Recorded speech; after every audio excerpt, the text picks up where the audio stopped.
Hello, I'm Zuzana Dražilová, director of the festival A-FilmTeensFest. Today we have a workshop for beginners in English.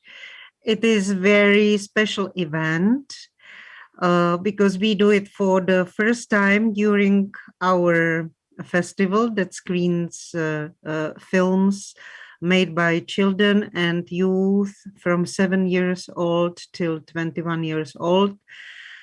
And we have films from 22 different countries, but we are very happy to have them. And our festival started November 14 and is ending on December 5th. And now I would like to give the word to Eva from London, from the film group SPARKS, that works with children and teenagers, and they do different sorts of workshops for young generation. Hello. Hello. Hi. Thank you for having us. So my name is Aoife and I work for the company SPARKS. I've been working with them for about 5 years now, making lots and lots of films. We've got lots of schools all over the UK, and it's all about having fun and being creative. So we do all types of films. We come together, we share our ideas, and each term we create a new film where the children can bring in their costumes and we can make some props and really bring the film to life. So that's a little bit about us. And now I'm going to share my screen with you to teach you all about filmmaking. So today we're going to be learning the basics of filmmaking, and then we're going to look at things to make your films more interesting. And I'm also going to give you a few top tips on how to use your mobile phone as a good filming device. So here we go. I'm going to share my screen with you now.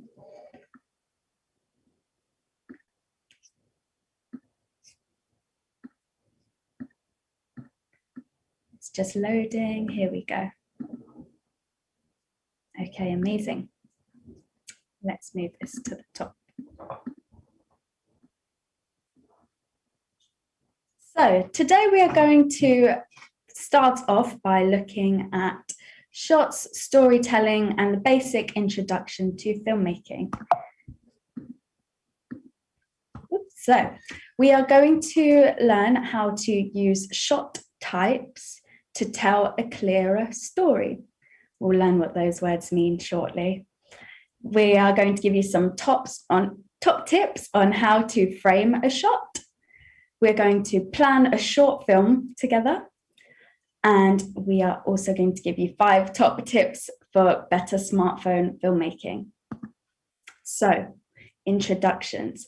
I'm going to show you a short SPARKS film that was made by our students. Let me know if the sound is coming through. It should play perfectly, hopefully.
Tell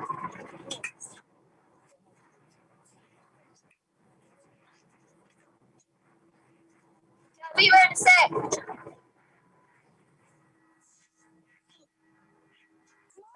You gotta go!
What happened? Well, I was in the storm and then I lost my sight and I don't know where I am now, so I broke my arm. This person, he can't speak, I don't know his name. Should we go to his place for your eyes? Yeah, that'd be great, thanks. You can stay here.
Maybe someone brought his food or something.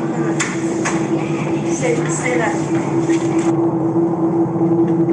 Must be something in here. Ah! Medkit. Hey, I found the first aid kit. See if something's in here. It's a bandage. Should we put it over your eyes or something? That'd be great. Okay.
moving up to 20 central location.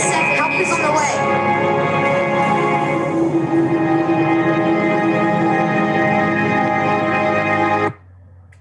Okay, so that was a film made by a teenage group.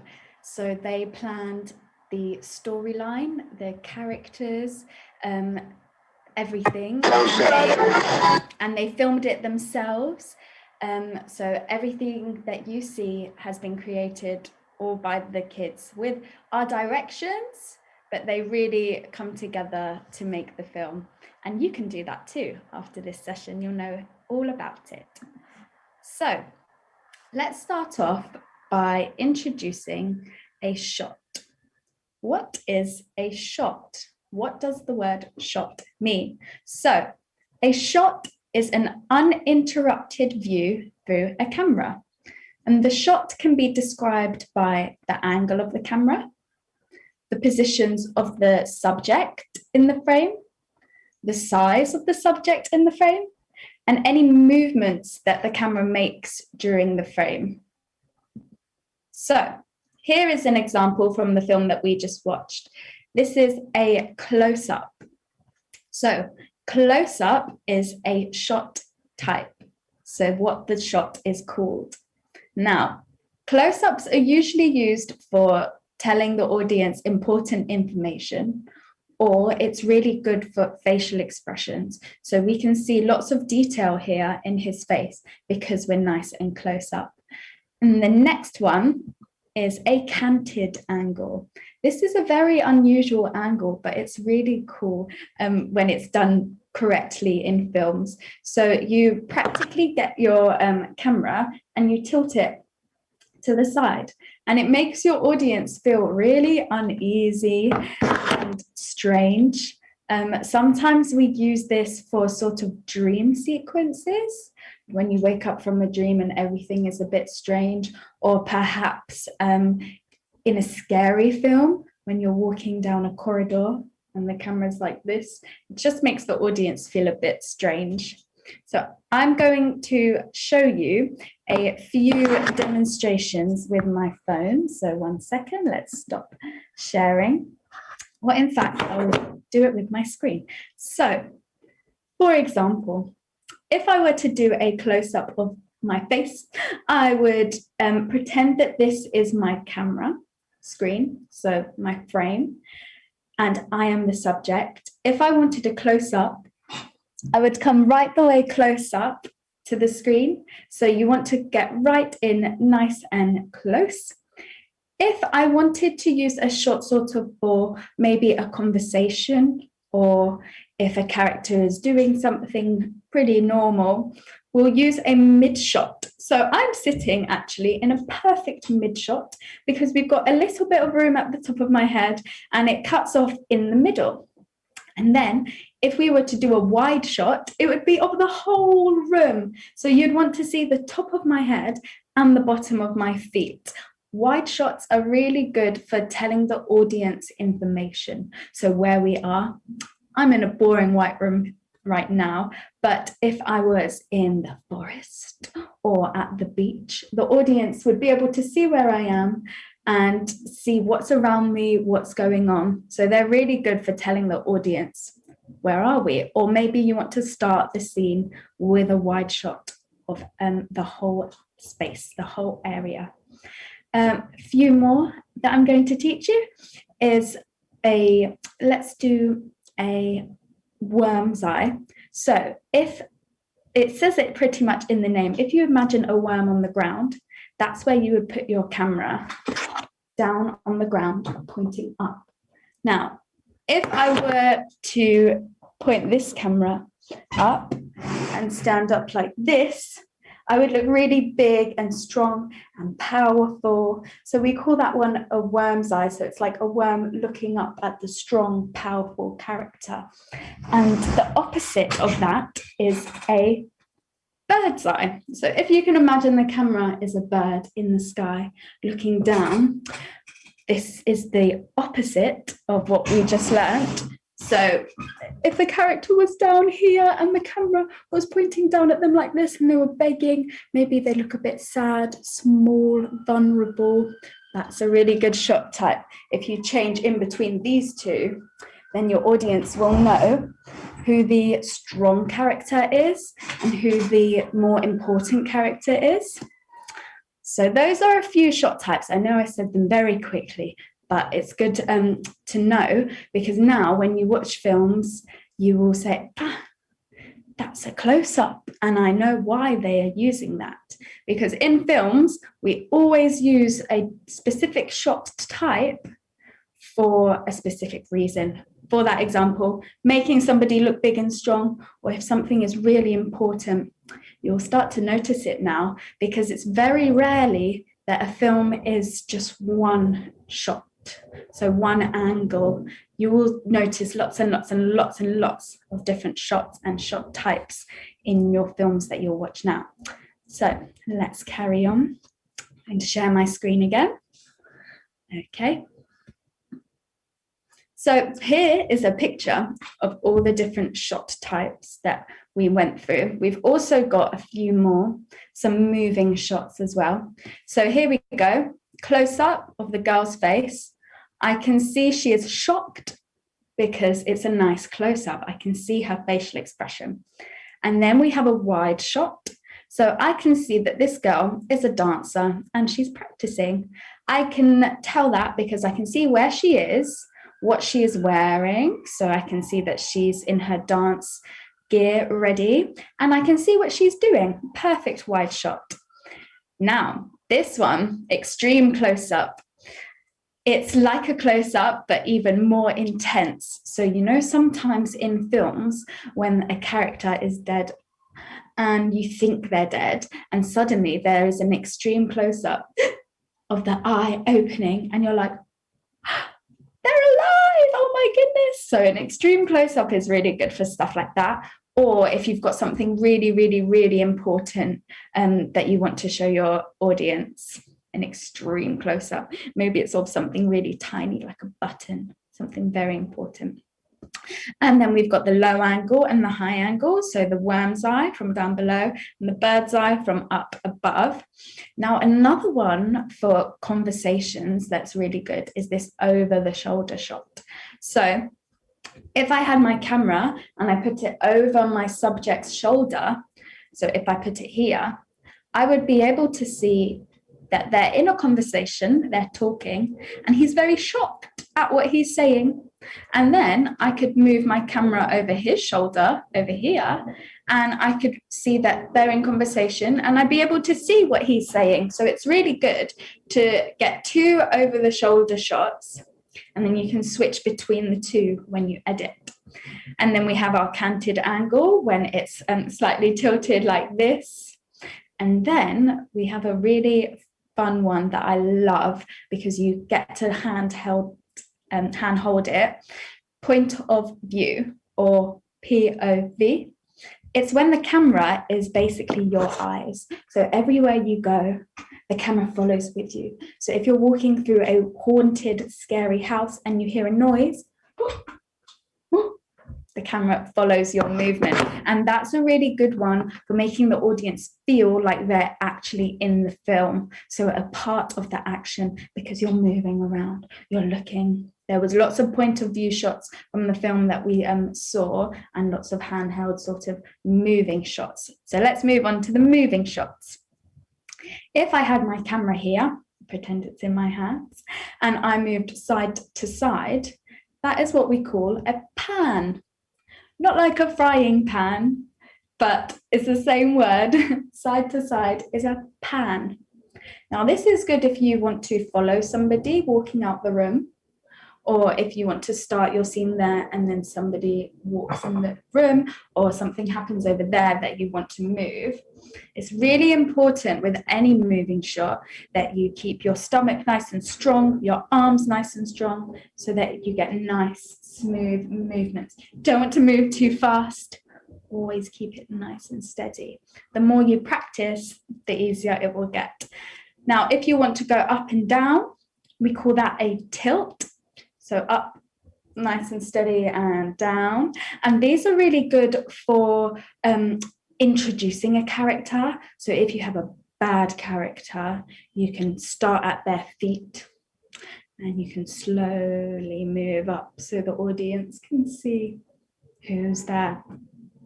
And if you want to move around, so if somebody was following me and I was running away, I would use a track or tracking shot. When you hold the phone, it's not like the point of view, because the point of view is your eyes, but the tracking shot is more following a person.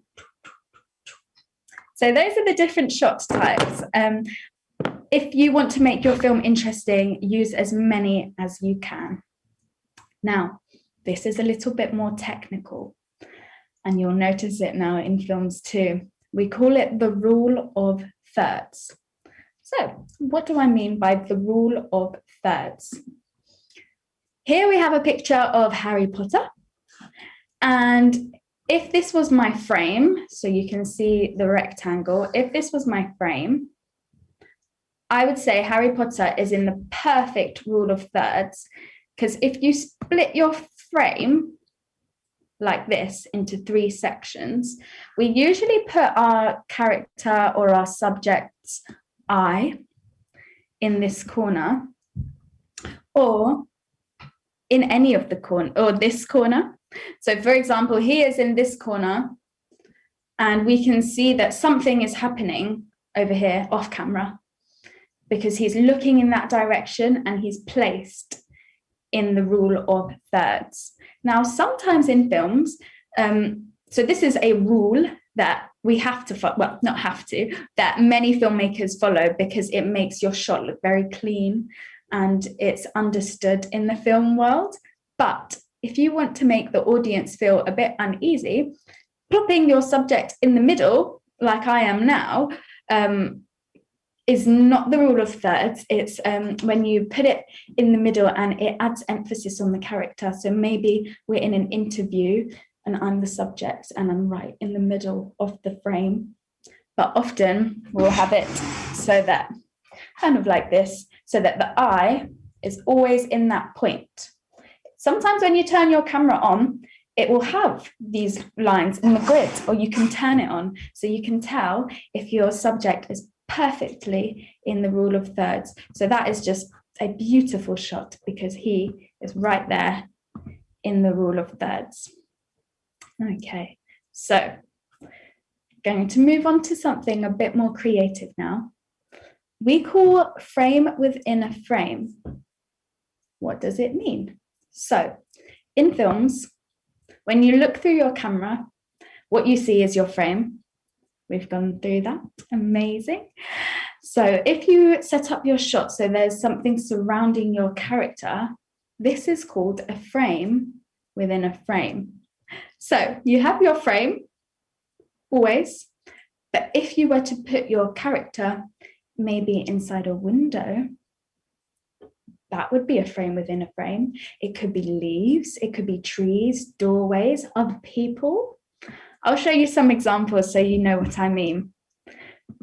Okay, so this man is sat in the snow, looking out at the sea, and you can see that he is framed by the walls. And he looks a little bit lonely in this picture because it's quite a dark picture and there's dark framing around him. But this would be an example of a frame within a frame. Let's look at some more. Okay, we have a couple and they are walking in between the arch, beautiful arch. That would be a frame within a frame because we've got our subjects here and they're being framed by the arch. Okay, this girl is in between 2 trees. It's a lovely close-up shot of her and she is being framed by the trees. Beautiful. And then we have this girl who is traveling and she is stood within the frame of the rocks, as we can see. If you look around your room or wherever you are right now, see if you can see any frames that you could put your character in. So I've got a window, I've got a door, And maybe I could create something to put around. So frame within a frame is very, very nice way of focusing on your subject, but also making it interesting and telling a little bit more about the story. So let's move on to leading lines. Okay, so using elements, so using things in your image to create lines that guide the audience's eyes onto interesting areas of the shot.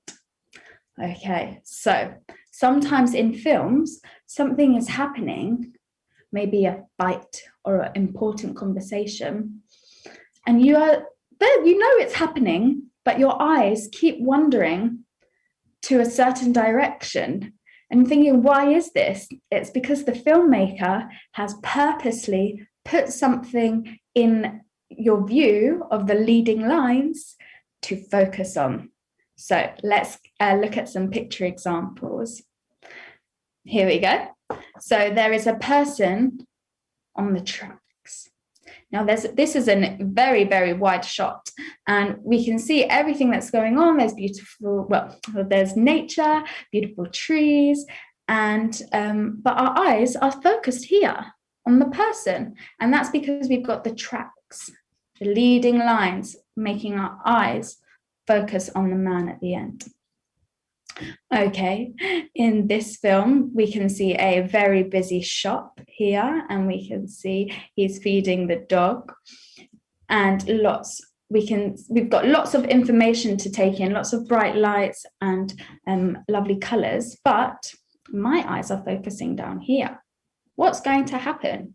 Why has the director chosen for these leading lines for our eyes to focus down here? Same thing again. The man is on the phone. We're looking at him. We're focusing on him. But my eyes can't help but wonder, who's going to come around that corner? Who's going to burst through that door? Our eyes, it makes us wonder what's going to happen. Now, let's look a little bit into light and shadow, because it's really, really important when you're making a film, lighting. Very important. So you can use any sort of light. You can use your phone torch, a desk lamp, or sunlight to create lights and shadows in your shots. Lighting is really important, because if you have a dark shot that nobody can see what's going on, nobody's going to want to watch it. So you need to make sure your lighting is perfect. So here we have 4 men walking, and there's a big light here, and the light is making their shadows look really, really tall. I don't know if you've ever walked down the street and the big street lights, you can see your shadow and you look super, super tall. That's the same effect here. So they've used a really big light far away to create these huge, scary shadows. So not only can you use lighting to make your shot look good, but you can utilize it to create interesting shadows. So same here, very dramatic. The sunlight is coming through the blinds, and we can see the shadows on the wall and on her and his face. Very dramatic, but beautiful lighting. Here we can see, I don't know if you've ever put your light or torch under your face in the dark and you look really scary. This is what's happening here. And we can see, I think it's scary because the shadows are so dramatic. So we can see if you have a light here shining up, the shadows on the eyes and nose area are very intense, and it makes your subject, he looks a little bit sad actually, but often it makes them look very scary. Okay, so summary of the shots. Why do we do it? We choose appropriate shots for each moment in your film because it tells the story. So you need to think about the story function of the shot. Use composition techniques like the rule of thirds or frame within a frame to boost your images.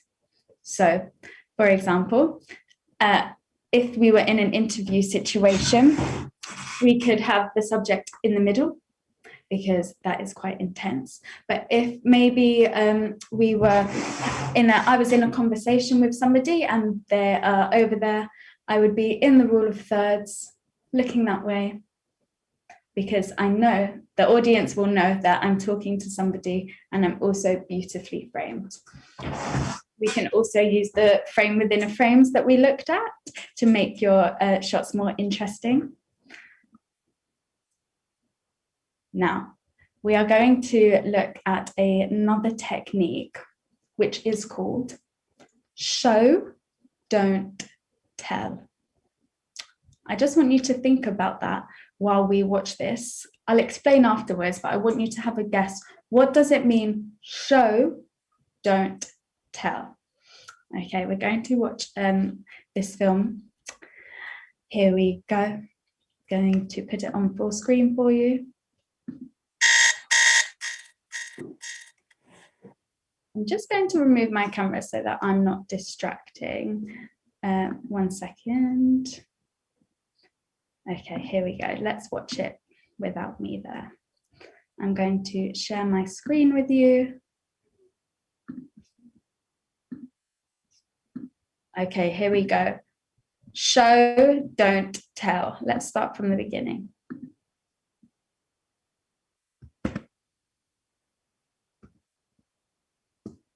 Oops.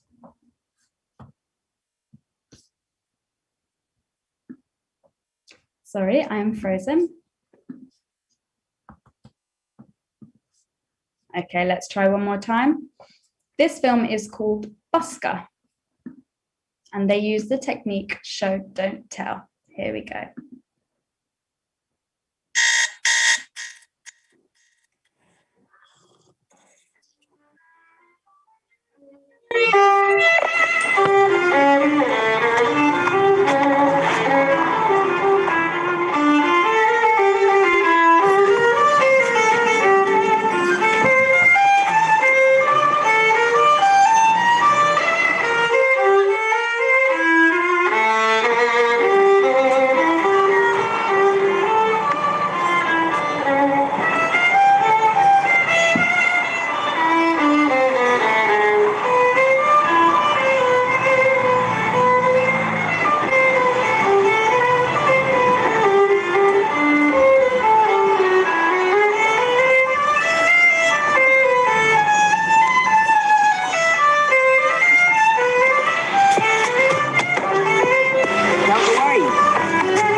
busker. And they used show, don't tell. Now, people use show, don't tell because it's a golden rule of filmmaking. It shows what is going on rather than have the character explain it. So, for example, we saw the busker. He was playing for money. We knew that he was working there all the time because we saw the different seasons. It was raining, it was cold, it was hot. We saw him through all of the seasons trying to make money. And then he gets hit by a car. And we know this because of the sound effects that are used and the camera angle. And also the next time we see him, he's got a cast, he's got an injury. So we know what happens without the, and then he comes back to haunt the guy. And we know this because we can see him getting agitated, rubbing his head a lot, in confusion. And we know that's going on because he's showing us, not telling us. So it's not like he called his friend and said, hey, I don't know what's going on. I keep having these nightmares. There wasn't even talking. So that is a perfect example of show, don't tell. Now I'm going to talk a little bit about the structure of filmmaking and how we tell our stories. So pretty much like a book, a film has a beginning, a middle, and an end. And in almost every film, it has the same sort of structure. So in the beginning, we have the setup. So where are we? What's the story so far? What's going on? Then we have a new situation. And then there's progress on this new situation. So maybe something dramatic has happened to the town and we need somebody to come in and save them. Then high stakes and complications. There's usually some sort of battle or argument or fight scene or something huge and life-changing to the film. And then it's the final push.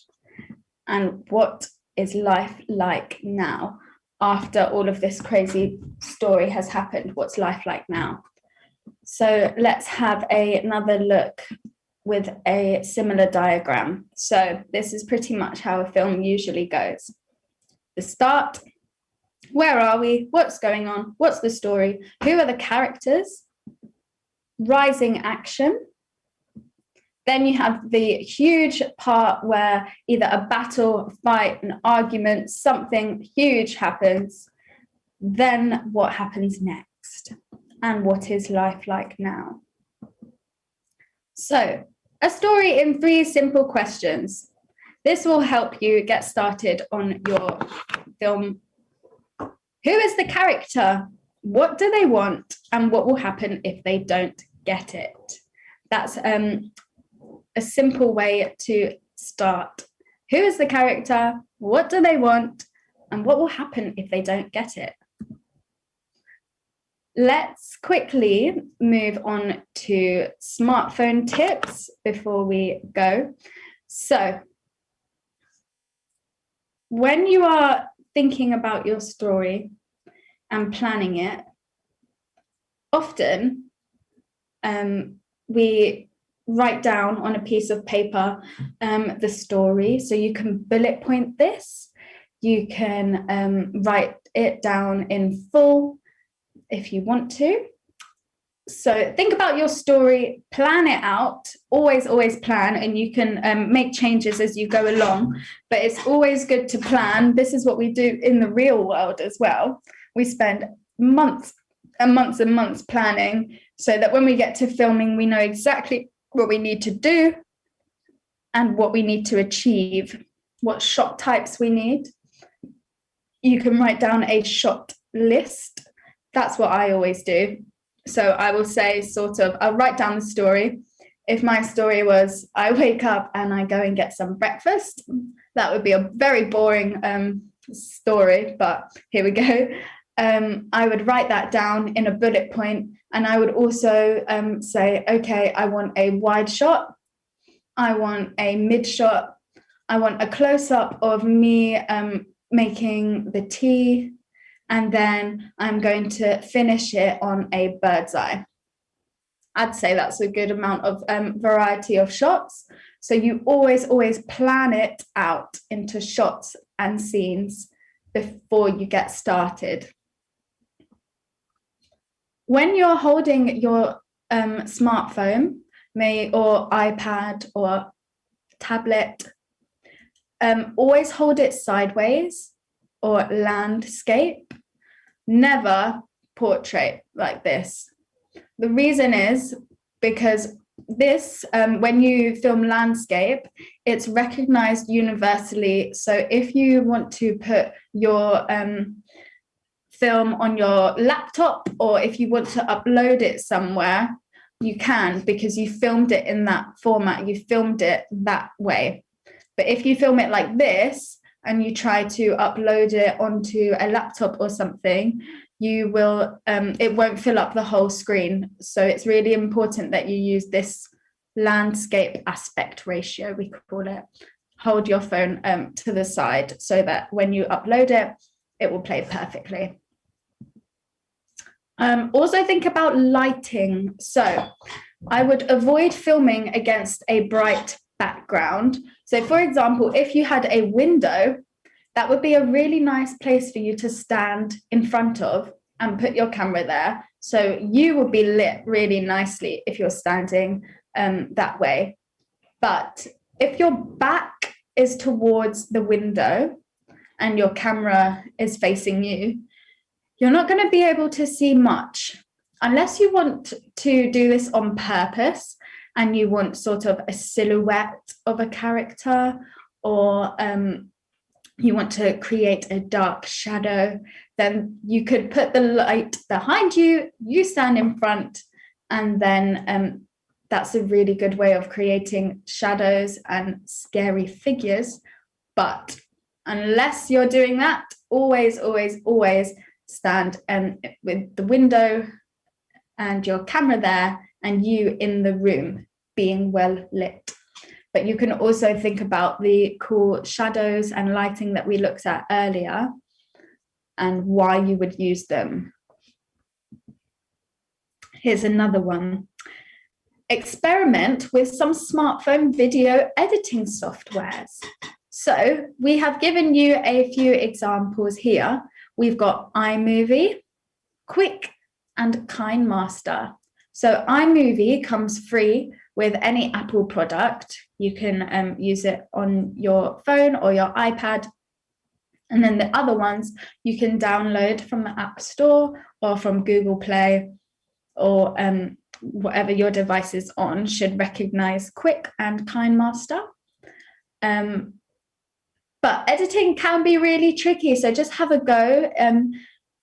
It takes a practice and it takes a lot of getting used to, but it really helps you visualize sort of what scene you're going to do next. So if you did a scene and then you went and edited it onto your phone, you can say, oh, that didn't really work, that shot leading into that shot. So maybe the close-up should have been a mid shot instead, so you can actually visualize it and see it coming together. Or perhaps you want to add more, perhaps you need a close-up of something that you feel is really important. You can go back and film it and then put it back into your edit. So I would always recommend practicing with editing so that you can see your things come to life. Perhaps you want to make a trailer for the film that you're going to make and have a go at editing on one of these apps. That could be really fun. And number 5, keep your camera steady. So there are lots of phone-friendly tripods and grips available, but don't be afraid of a homemade solution. A stack of books can be just fine. Now, I do this all the time when I'm filming.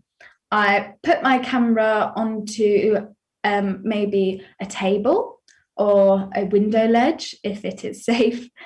And I use that as a tripod because you can create anything with what you have, as long as it's safe and steady and won't fall down. Then I would recommend using whatever you have around you to be your tripod.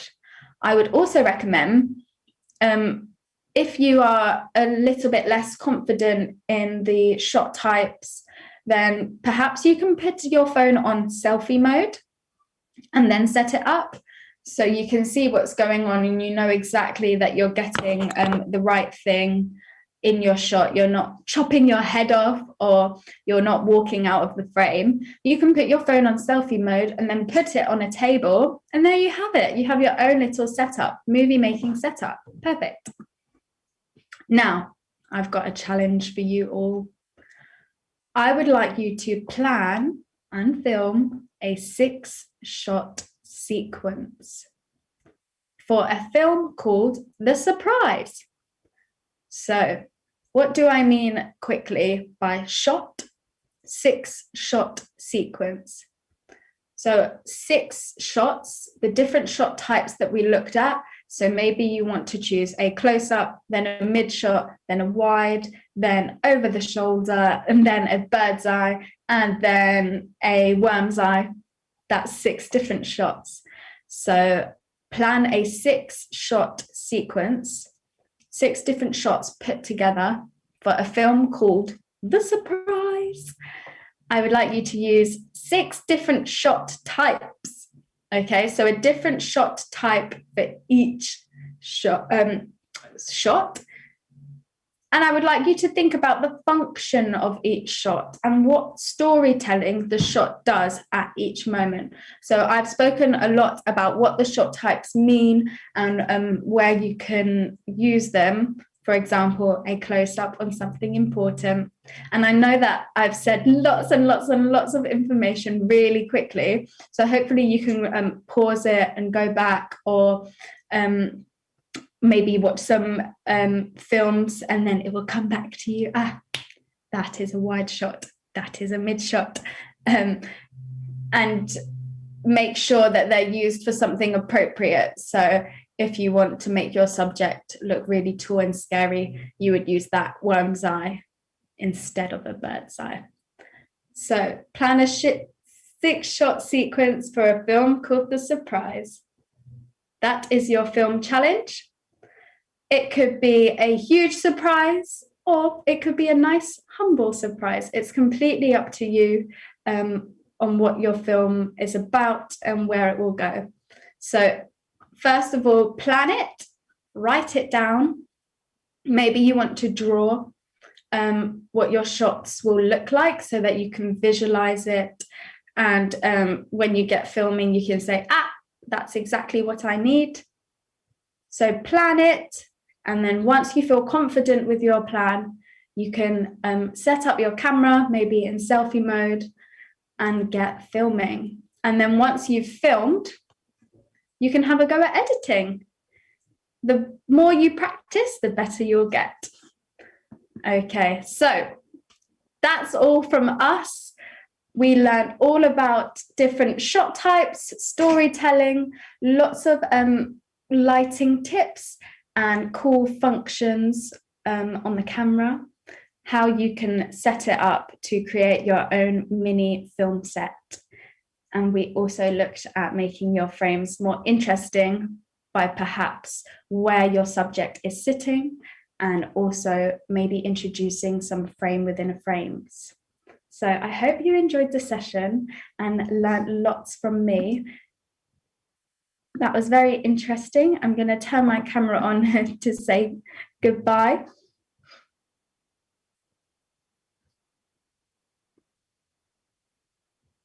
Okay, goodbye and thank you.